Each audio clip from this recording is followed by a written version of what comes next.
Glória a Jesus, o Senhor. Glória para sempre ao seu nome. O 8º dia está de volta. Hoje falamos sobre o futuro da humanidade, o que Deus pensou para os homens dentro do estudo da teologia do corpo do Papa João Paulo II. Padre Paulo, o senhor falou bastante em ressurreição no primeiro bloco, né? E muitos católicos, inclusive, têm uma dúvida, fazem uma grande confusão com relação à reencarnação, né? Muitas pessoas acham que é a mesma coisa. E, no entanto, é bem diferente. Por quê? Porque a teologia do corpo do Papa João Paulo II, aliás, esclarece bastante essa realidade. O Papa não toca nesse tema especificamente, mas esclarece quando nos diz que nós somos corpo e alma. Aqui que está a dificuldade que os nossos amigos espíritas não entendem. Nós não podemos aceitar que o ser humano seja somente alma. Por quê? Porque nós seríamos simplesmente almas presas dentro de um corpo. E isso não é a obra de Deus. Deus, quando nos fez corpo e alma e pensou o ser humano como esta realidade de corpo e de alma. Quando a morte acontece, a separação do corpo e da alma, esta separação é uma espécie de obscenidade da natureza, ou seja, não estava pensada por Deus. Nós sabemos que Deus não pensou a separação corpo e alma. De alguma forma, Deus iria prover que o ser humano não morresse. Não sabemos os detalhes. O fato é que o homem pecou. E com o pecado, então aconteceu essa dilaceração, essa separação. Então, uma alma separada do corpo é um negócio assim, obsceno, não tem nada a ver, é uma normalidade. Por mais que as almas dos fiéis que estão no céu estejam junto de Deus na glória, na felicidade eterna, mesmo assim, elas estão numa situação que ainda é temporária, porque elas só entrarão na felicidade definitiva quando for ressuscitado o corpo e a alma. Então, reintegrada essa unidade, essa união corpo e alma. É aí que nós entraremos na felicidade eterna. Os espíritas não entendem isso, que o nosso corpo não é um negócio descartável. Nosso corpo não é uma realidade que a gente usa aqui na Terra e depois joga fora e no céu nós vamos entrar só a alma. Não. Nossos corpos, né, irão entrar no céu. E o Christopher West, que é um grande propagador da teologia do corpo de João Paulo II, ele uma vez foi visitar uma senhora, uma viúva, né? Tinha acabado de morrer o marido, e ela estava, assim, muito para baixo, muito triste, dizendo, assim, inconformada, que o corpo do marido estava apodrecendo no túmulo. E então as amigas dela dizendo, não, minha filha, não preocupa, aquilo lá que está apodrecendo não é o seu marido, ele está cheio de boa intenção, querendo consolá-la. E ela não se consolava. E ela tinha razão, porque o coração dela era católico, ela entendia que o marido dela era também aquele corpo.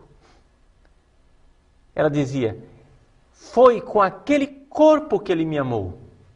Foi com aquele corpo que ele me abraçou, que ele se entregou a mim, com o qual nós casamos, com o qual nós fizemos os nossos filhos, e aquele corpo que eu amei está apodrecendo no chão, e isso está me dilacerando o coração. Essa mulher é católica, ela entendeu. Ela entendeu que não é uma coisa descartável, somos nós também. É claro que o corpo é frágil, é claro que a alma é mais importante do que o corpo. É claro que quando a gente morre, a alma vai para o céu, a pessoa continua, né, junto de Deus, etc. A personalidade está lá, junto de Deus. Mas é também claro que existe algo de incompleto. Ou seja, nós, enquanto estamos neste mundo e esperando o nosso futuro junto de Deus, nós só iremos compreender esse futuro junto de Deus se nós pensarmos direito à ressurreição. Agora, é evidente, como eu dizia no bloco passado, que os pagãos não aceitam isso. É evidente que as pessoas que não têm fé acham que a ressurreição de Jesus e a ressurreição dos corpos é a coisa mais absurda da face da terra. Aliás, tem até teólogo católico, padre católico com essa mentalidade cientificista, cética, que diz, não, mas os milagres não existem, a ressurreição não é bem assim. Então o que é que eles fazem? No velório, está lá o caixão na frente das pessoas e o padre já vai pregando, já vai dizendo assim, não, porque essa pessoa já está ressuscitada junto de Deus. Gente, número 1, isso não tem cabimento. Você dizer uma coisa dessas, a pessoa vai achar que ressurreição é a história da carochinha. Por quê? Porque como é que você fala de ressurreição quando ela tem um cadáver diante dos olhos? Não é? Segunda coisa, essa não é a doutrina da igreja. A doutrina da igreja já foi dito com toda clareza pelo magistério, né, que nós morremos, nossas almas vão ou para o céu, para o inferno, ou para o purgatório. E nós então aguardamos a ressurreição final, onde no fim dos tempos os nossos corpos ressuscitarão, uns para a alegria eterna, outros para a infelicidade eterna, e é isto que está na doutrina da igreja, no ensinamento dos santos, nas Sagradas Escrituras, nas próprias palavras de Jesus no Evangelho. Como é que a gente ousa, né, tocar num tema que é tão central no cristianismo para readaptar a mentalidade moderna? Ah, porque o homem moderno não é capaz de aceitar a ressurreição dos corpos. Porque o homem moderno não tem fé. Tem uma solução para isso, seu teólogo. Sabe qual é a solução? O senhor pregar e converter as pessoas. Entende? Ah, o homem moderno não aceita isso. Ah, então nós que temos que perder a nossa fé, parar de crer na ressurreição de verdade, adaptar ao ceticismo cientificista da nossa época, para agradar a gregos e troianos. Gente, isso não tem cabimento, não é? Jesus ressuscitou de verdade. Ele deixou um túmulo vazio. Isso os evangelhos atestam com toda clareza. E o túmulo vazio de Jesus fala o quê? Que o corpo ressuscitado tem alguma coisa a ver com o corpo crucificado. Ou seja, o túmulo está vazio. Quando Jesus ressuscita, ele aparece lá e mostra as suas chagas. E quando mostra as chagas, o que é que ele está dizendo? Este corpo glorioso aqui é o corpo que foi crucificado, não é outro. Não é outro. É identidade. Os evangelhos insistem nisso, mas teólogo moderno parece que tem miolo mole, né? Então, Padre Paulo, quem acredita ainda em reencarnação não acredita no perdão dos pecados, porque a base da reencarnação, pelo que a gente ouve, é justamente que você tem que ficar voltando para pagar coisas erradas que você fez, Exato. Outras gerações. Não acredita nisso que Jesus pregou? Não acredita no perdão dos pecados, não acredita na identidade do ser humano, o que é um ser humano, corpo e alma, né? E não acredita, sobretudo, nesse mistério infinito que foi revelado por Jesus Cristo.